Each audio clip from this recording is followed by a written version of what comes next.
Hi friends, masala sweet corn sundal எப்படி செய்யுதுன்னு பார்க்கலாம் வாங்க. ஸ்வீட் கார்ன் நல்லா க்ளீன் பண்ணிவிட்டு வாஷ் பண்ணிவிட்டு குக்கரில் கல் உப்பு தண்ணி சேர்த்துட்டு 2 விசில் மட்டும் மீடியம் ஃப்ளேமில் வச்சு எடுத்துருங்க. ஸ்வீட் கார்ன் வந்து சூப்பராக வெந்துடும். நான் இன்றைக்கி குக்கரில் வேக வச்சுருக்கேன். நீங்கள் இட்லி பாத்திரத்தில் கூட வேக வச்சு எடுத்துக்கலாம்.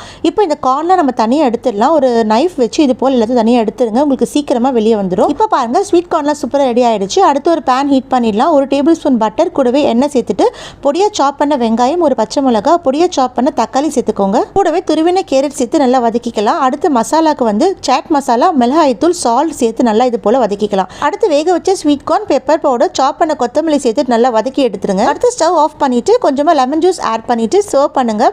ரொம்ப ஹெல்த்தியான டேஸ்டியான ஸ்வீட் கார்ன் மசாலா சுண்டல் ரெடி ஆயிடும். இந்த நவராத்திரிக்கு இந்த டிஃப்ரெண்டான சுண்டல் ட்ரை பண்ணி பார்த்துட்டு எப்படி இருக்குன்னு சொல்லுங்க. தேங்க்யூ.